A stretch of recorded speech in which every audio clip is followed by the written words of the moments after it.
जिस पल का सभी को बेसब्री से इंतजार था वो शुभ घड़ी अब बस चंद दिनों में आने वाली है। 22 जनवरी को रामलला अपने भव्य राम मंदिर में स्थापित हो जाएंगे। प्राण प्रतिष्ठा उस दिन प्रधानमंत्री नरेंद्र मोदी के द्वारा की जाएगी। लेकिन उस वक्त जब ये संघर्ष चला था राम मंदिर को लेकर, जो कार सेवक, जो साधु संत इस राम मंदिर के पूरे संघर्ष के दौरान वहां पर रहे थे या फिर जिन्होंने इस संघर्ष में अपना अपना योगदान दिया था, उन्हीं में से एक साध्वी रितंबरा जी हमारे साथ हैं। उनसे बात करते हैं। साध्वी जी, बहुत बहुत स्वागत है आपका। धन्यवाद। सबसे पहले साध्वी जी, आपने देखी होंगी तस्वीरें, राम मंदिर जिस तरीके से भव्य बन रहा है, एक मॉडल आपके पीछे भी पड़ा है। इसी तरीके का वो स्वरूप जब सामने बनकर आप लोग देखेंगे, वो सामने बना हुआ स्वरूप, कैसा महसूस कर रही हैं आप इस पल को देखकर कि हाँ, आप सामने से अब राम मंदिर को देख पाएंगे जिसके लिए लंबी लड़ाई आप लोग ने लड़ी?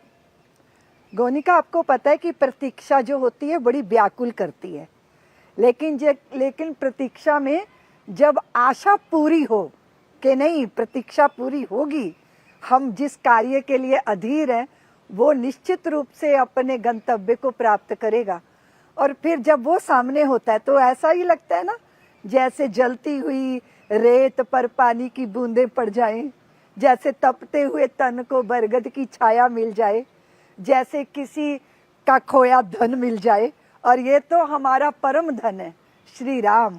भारत की जन जन मन मन के भीतर जो भाव के साथ विराजमान है, रोम रोम में विराजमान है, वे अयोध्या आएंगे, उनके मंदिर में प्राण प्रतिष्ठा होगी।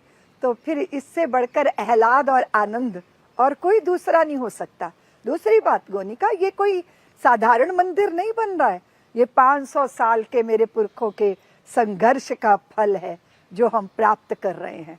निश्चित कर रहे हैं इस बात को कि विध्वंसक विध्वंस करते हैं, लेकिन सृजन करने वालों के इरादे जब पक्के होते हैं, संकल्प जब दृढ़ होते हैं, मनसा वाचा कर्मणा, वो जब उसको समर्पित होते हैं, तो हजार विध्वंसों के बीच में भी नव सृजन होते हैं।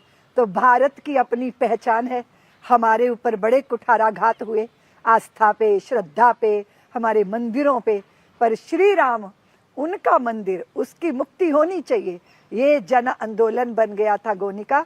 इसलिए आज पूरा जन आंदोलित है कि 22 जनवरी को प्रधानमंत्री जी प्राण प्रतिष्ठा करेंगे और रामलला भव्य मंदिर में विराजमान होंगे। उस जन आंदोलन का आप भी हिस्सा रही। 25-26 साल की उस वक्त शायद आप थी, एक युवती के तौर पर जब आप वहां पर गई, क्या अंदर से प्रेरणा थी कि मैं इस आंदोलन का हिस्सा बनूं, जहां पर बड़े बड़े राजनेता, बड़े बड़े वीएचपी के कार्यकर्ता वहां पर थे, उसमें आप भी गई और आपका मैंने मंच का वो भाषण फिर से सुना जहां से आपने कहा था कि सर पर कफन बांधकर बजरंग बली की फौज चली।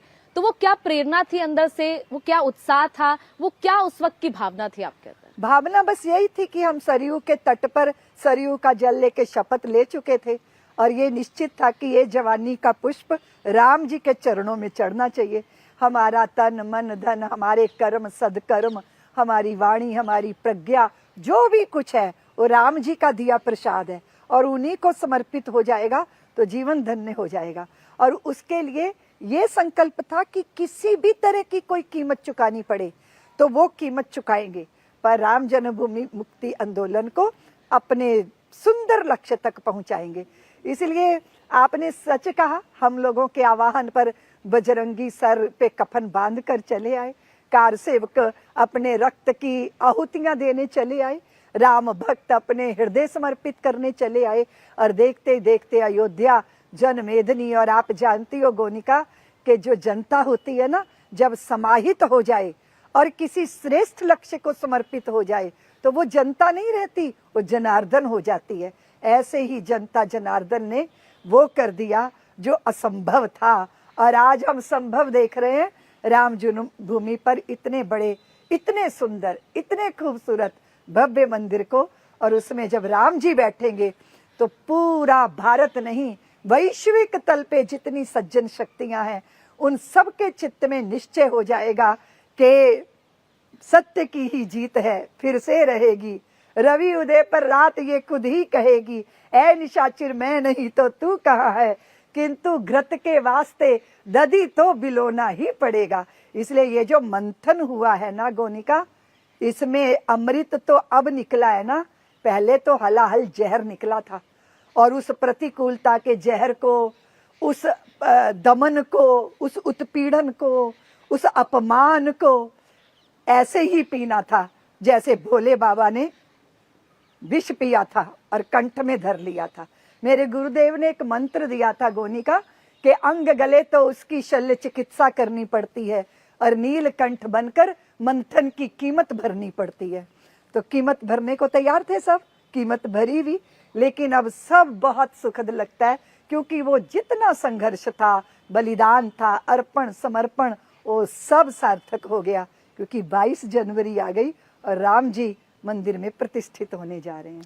उन्हीं दिनों को जब आप याद करते हैं तो क्या कुछ ऐसी चीजें भी याद आती है, क्योंकि आप पर मुकदमे भी दर्ज हुए थे, आपके भाषण को लेकर भी कहा जाता था कि आपके कहने पर लोग भड़क गए और फिर जो बाबरी ढांचा था उसको ढा दिया गया, ये सारी चीजें भी आप पर आरोप लगातार लगते भी रहे हैं। बहुत आरोप लगे उनका, बहुत अपमान झेले।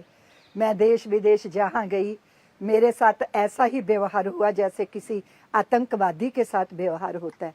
मैंने कभी ना देश में बात की ना बाहर बात की। 8-8, 10-10 घंटे एयरपोर्टों पे रोका गया, लेकिन वर्षों वर्षों पहले तो हम सबके पासपोर्ट, जितने भी लीगल हमारे डॉक्यूमेंट्स थे, वो सब जब्त कर लिए गए। हम कहीं नहीं जा सकते थे।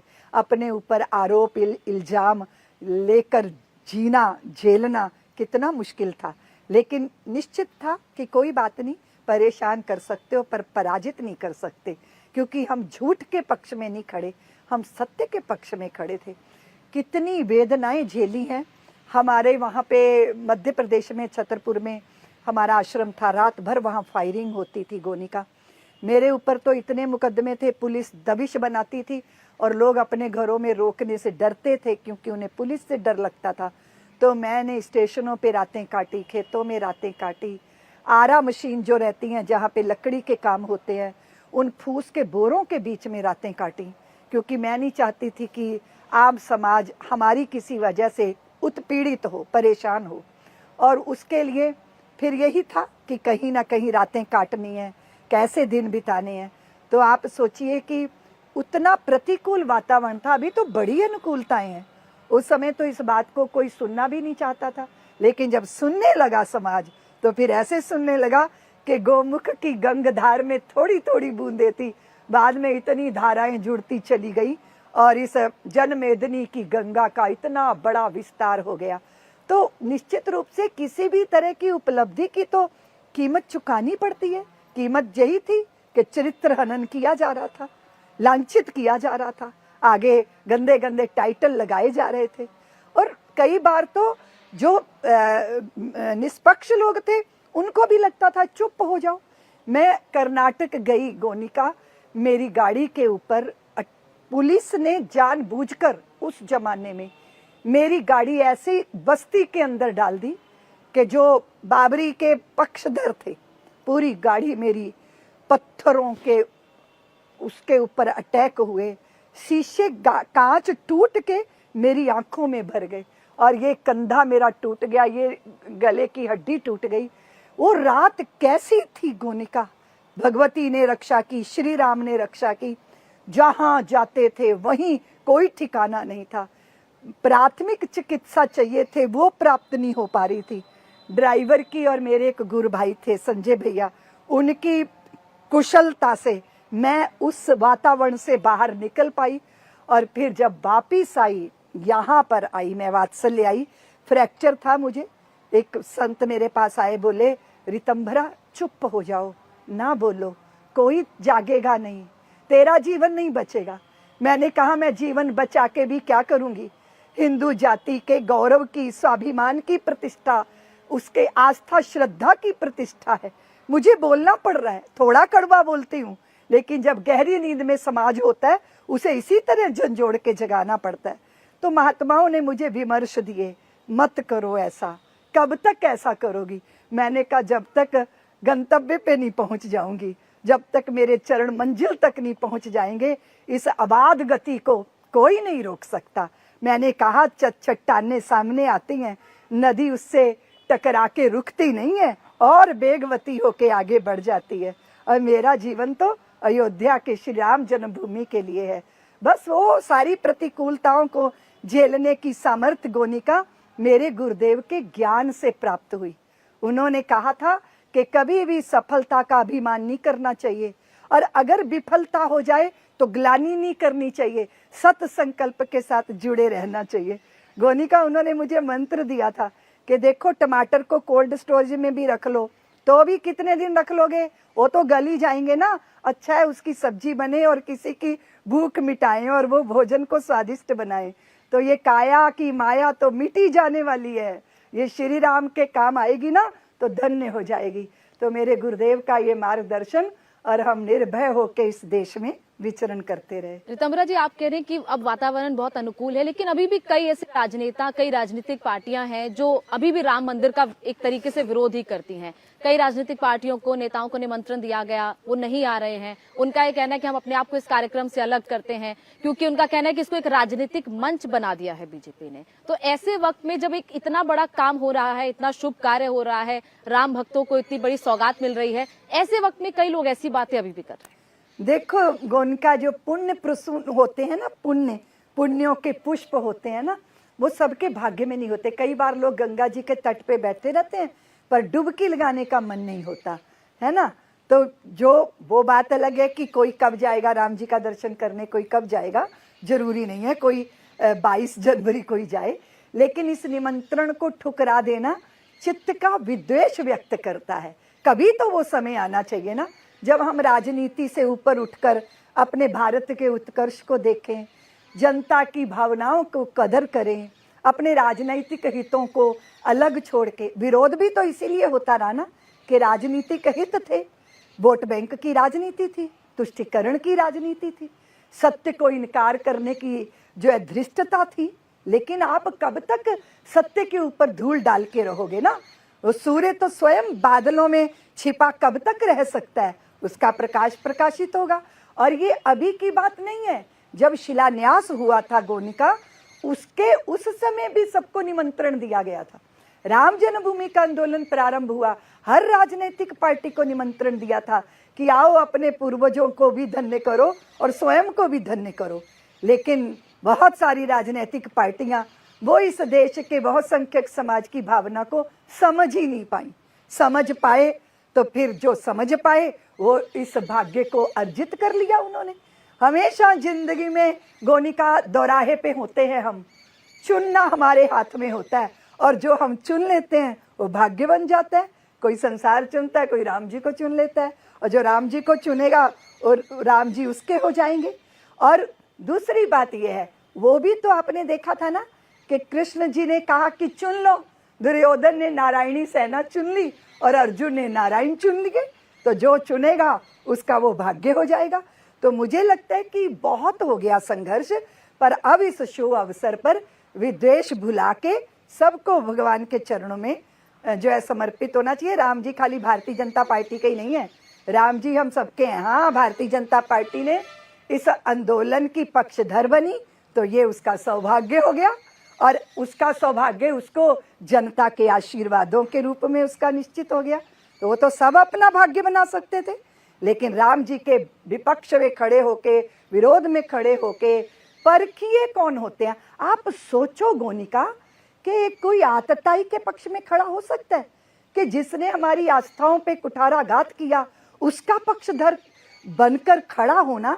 पता नहीं इन लोगों की आत्मा कैसे गवाही देती है, आत्मा है भी या नहीं मालूम नहीं है। सनातन को लेकर लगातार उसे कटघरे में खड़ा किया जाता है। सनातन एक बीमारी है ये कहा जाता है, इसे खत्म होना चाहिए। हिंदू धर्म को लेकर कहा जा रहा है, और ये राजनेताओं की तरफ से ऐसे बयान आते हैं। अरे कुछ नहीं होता इन बयानों से, ये तो राजनीतिक क्षुद्र बयान है। हम लोग तो हमेशा दावा करते हैं कि जो सनातन नहीं मिटा कंस की हुंकार से, जो सनातन नहीं मिटा लंकेश की तलवार से, वो सनातन क्या मिटेगा आज के नेताओं की बकवास से। सनातन अगर पुरातन है तो वो नित्य नूतन है। सनातन वो सत्ता है जो चींटी से लेके ब्रह्मा में एक ही सत्ता का दर्शन करती है। सनातन पाषाण को पाषाण नहीं मानता। सनातनी अगर पाषाण को भी सिंदूर चढ़ा देते हैं तो वो भी हनुमंत लाल बन जाते हैं। सनातन वृक्ष, वल्लरियां, नदियां, पहाड़, धरती, शुचिता, पवित्रता, सौमनस्यता, सौहार्द, पूर्णता, आनंद, इसका परिचायक है। कैसे मिट सकता है? हर व्यक्ति आनंद चाहता है, और आनंद कैसे मिलेगा? बांटने से, और सनातन बांटना सिखाता है। इसीलिए सनातन का प्रथम स्वर है सर्वे भवन्तु सुखिना। सनातन का प्रथम स्वर है वसुदेव कुटुंबकम। सनातन कहता है कि जो बटोरा जाता है वो विषाद होता है, और जो बांटा जाता है वो प्रसाद होता है। और इस सनातनी भाव को सारे विश्व को धन्य करना है। इसलिए ये मिटने वाला नहीं। और गोनिका, मिटता वो है, मरता वो है जो पैदा होता है, जो नहीं जन्मता वो मरता भी नहीं है। ये कहा जाता है कि अयोध्या तो सिर्फ एक झांकी है, मथुरा काशी बाकी है। काशी का भी हमने देखा जिस तरीके से भव्य वहां पर मंदिर बन रहा है, और ज्ञानवापी को लेकर इस वक्त वहां पर न्यायालय में लड़ाई चल रही है, और अब मथुरा को लेकर भी हम भगवान कृष्ण की धरती पर हैं। तो उम्मीद है कि अब ये भी न्याय के ही इसी कोर्ट के रास्ते से ही कहीं ना कहीं ये भी अब कृष्ण भक्तों को या शिव भक्तों को अब वो भी मिल पाएगा। हाँ जी गोनिका, क्योंकि मनुष्य तो गवाही देने में बेईमानी कर सकता है, लेकिन जब पत्थर, प्राचीर, दीवारें स्वयं अपनी गवाही देंगी तो उसको कौन नकार सकता है? वहाँ का सत्य तो स्वयं प्रकट है गोनिका।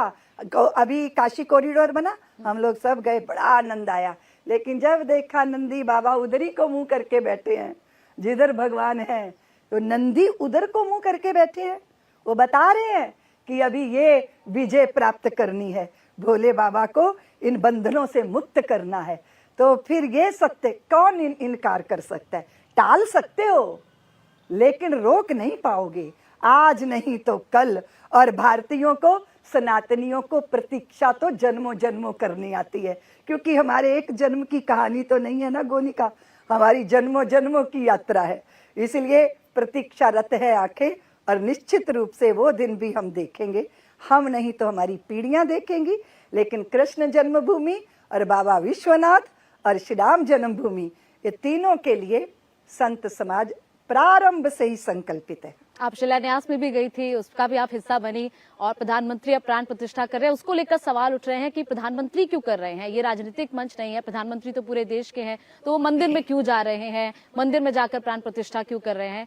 क्या आप भी जाएंगी वहां पर? और जो सवाल उठ रहे हैं प्रधानमंत्री के प्राण प्रतिष्ठा करने को लेकर, उस पर क्या कहेंगे? अब सवाल उठाने वालों को ये नहीं समझ आता कि प्रधानमंत्री जी सब जगह जाते हैं, तो इतने बड़े हिंदू समाज के इतनी बड़े संघर्ष की यात्रा के बाद प्राप्त हुई विजय में वो स्वयं अपने को धन्य करने जा रहे हैं। माँ भारती धन्य हो गई ऐसा पुत्र पाके, जिसने उनकी भावनाओं को समझा। क्योंकि भारत किस से है?